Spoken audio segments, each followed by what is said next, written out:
One of the things that strikes you here is just the space of the place. Whenever you're in the town, the houses themselves are fairly spaced out, surrounded by gardens. The roads tend to be wider. When you go outside the town, the fields aren't broken up by hedges the way we'd be used to. So there just seems to be space everywhere. The other thing would be the colour. You tend to have blue skies, you have maybe pink birds, and lots of colour all around you.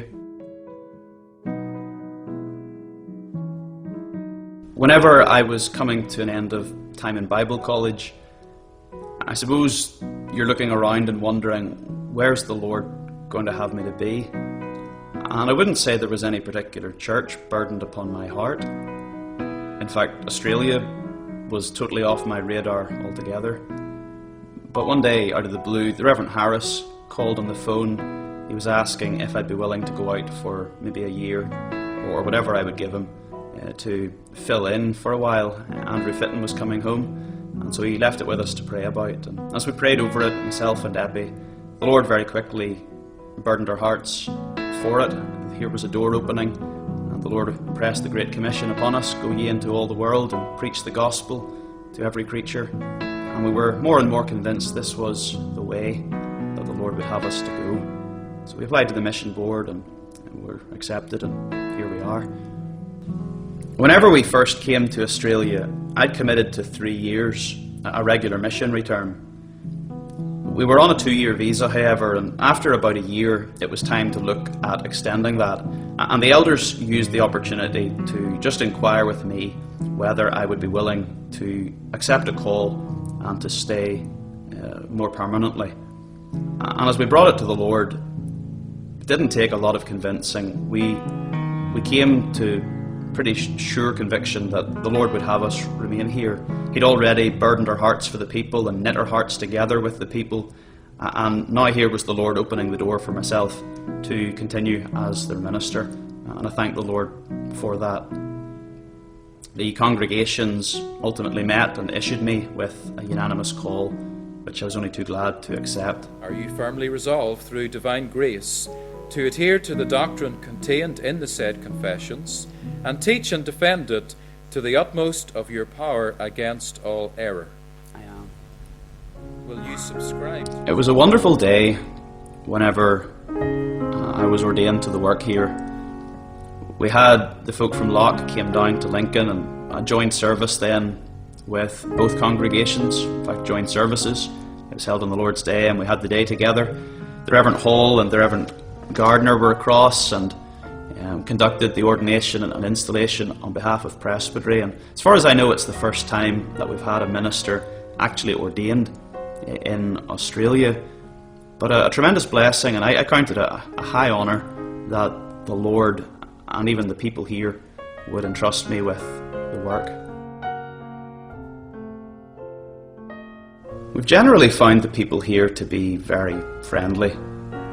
People mostly are quite laid back. Certainly in this part of Australia, it's quite a casual culture too.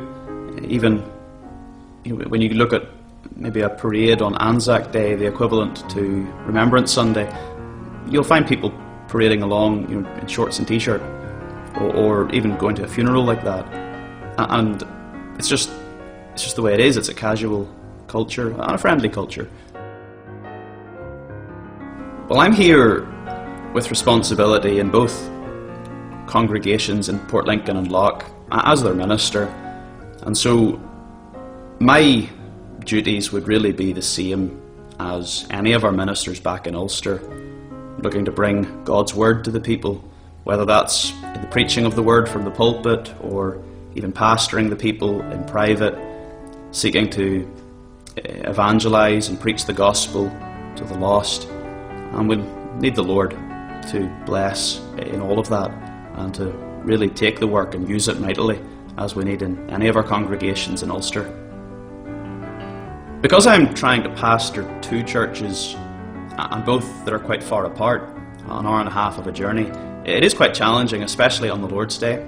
So in the morning I'm often in one of the congregations, usually probably Port Lincoln in the morning, and at the same time the folk in Loch are meeting together and using a recording for the preaching of the Word. It's not ideal, but it's the way it is, and you can't have one person in two places. I then travel up to Loch for an afternoon meeting, and then I'm back to Lincoln again that night for an evening service there. It's a busy day, there's not much stopping from the beginning right through to the end, and it is quite tiring, but the Lord gives a lot of help and has borne us up on the Lord's Day so far. Well, Port Lincoln is a coastal town, the bottom of the Eyre Peninsula. It's quite sheltered, so the water tends to be quite calm.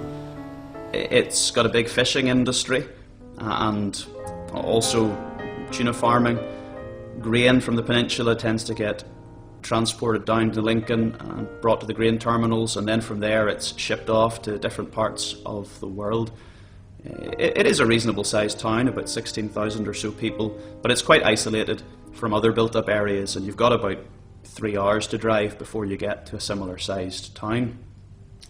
Loch is a small community in about the centre of the Eyre Peninsula. It's mostly a farming community.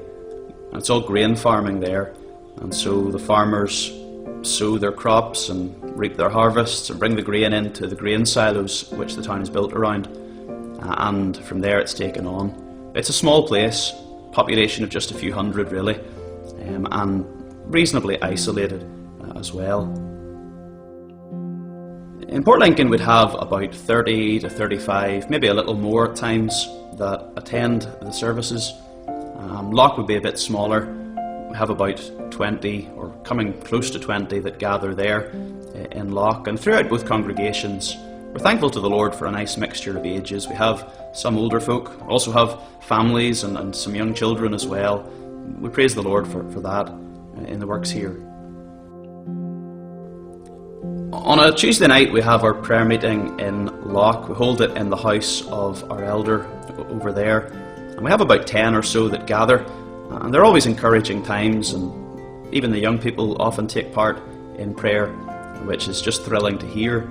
We have a prayer meeting then in Port Lincoln on Wednesday night, maybe 8 or 9 that could gather there if we have everyone about. And again, reason for thanks to the Lord in that.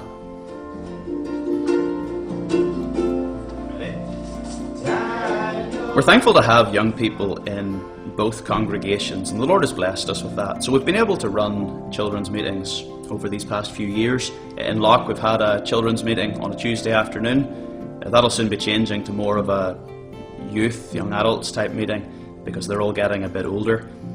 In Port Lincoln we have a Friday night children's meeting, Awana, where the children are taught a lesson, they learn memory verses, and there's a time of games as well. And so we're thankful to the Lord for what we have. It's mostly children from the churches, but we have got a few from outside the church that gather, and especially in Port Lincoln.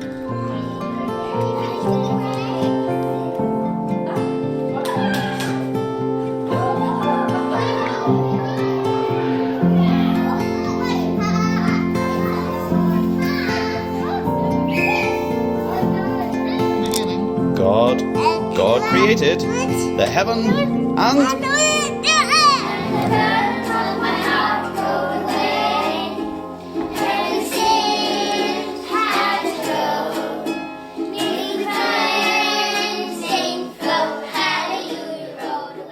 each year the various towns in the Eyre Peninsula tend to host agricultural shows at which you get stalls from all sorts of businesses and different groups, and they're fairly well attended by people in the area. So especially with the Loch congregation, we tend to take out a stall there and sell some books, but the main thing is to try and give out gospel literature and gospel tracts and so on to those who are going past, and even to engage people in conversation. And the Lord has blessed us with some of those times. In Port Lincoln there's an annual Tunerama festival, so it's one of those few times in the year when you do have large crowds out on the streets all together.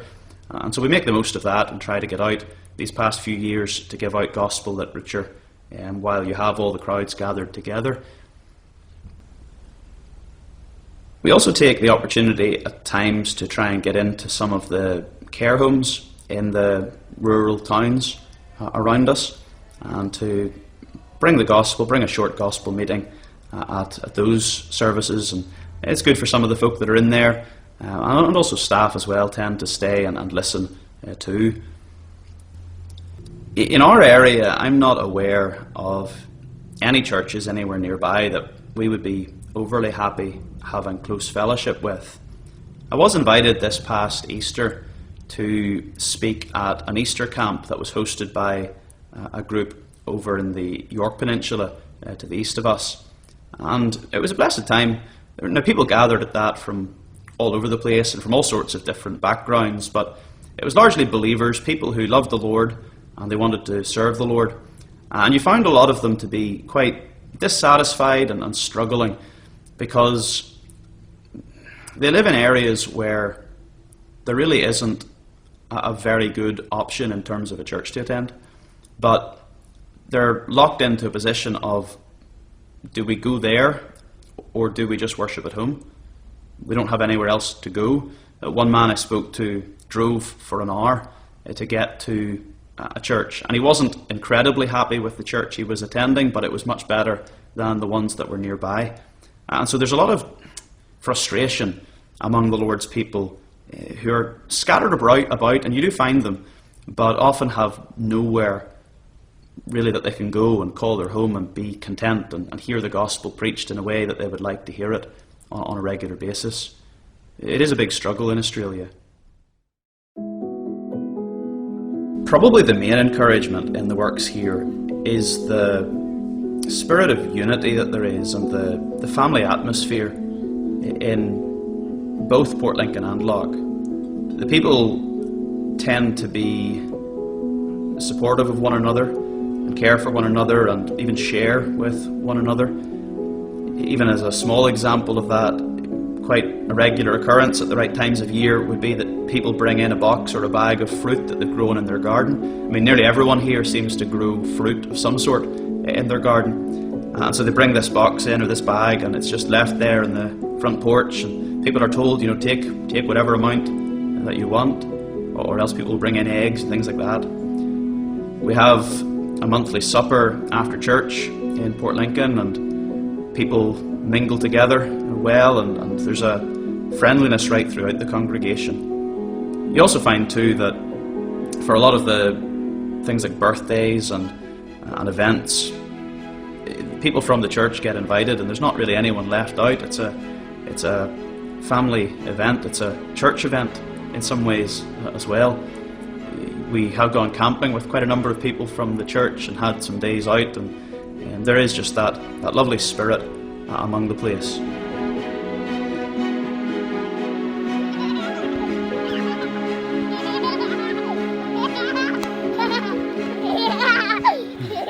A lot of the challenges here probably flow from just the distances that you have in Australia.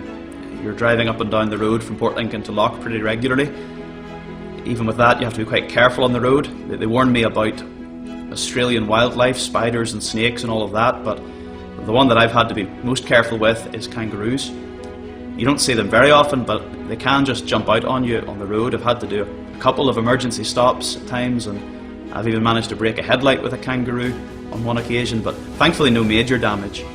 But there is a lot of travel, you need to be careful on the roads. Distance also makes it quite difficult to make contacts with people, and especially to see them gathered into the church, and particularly in Loch. It's very isolated, so we tend to find at a lot of the agricultural shows that we do get talking to someone. They'll seem interested enough in the work and interested in what we're saying to them, but they might live more than an hour away from the church, and it just is too much to them to drive all that way to meet with us as a congregation. The prayers of God's people just mean so much to us. You very quickly become aware that the work is beyond you, that you don't have strength for it yourself, and so just to know that God's people are remembering you, bringing you before the throne of grace, and seeking that the Lord would pour in His blessing, it means everything. For people who are praying for us, The needs are very much the same as the needs in any of our churches back in Ulster. We need the Lord to work in the area around ourselves and in family members and turn the lost to Himself. We look to the Lord to uphold us in the midst of increasing difficulties politically as well. And many of these are the same things that God's people need in Ulster, and they're the things we need here. We need the Lord to just take us up and to provide for us in days ahead. So we do thank the Lord's people for remembering us and bringing us before the throne of grace.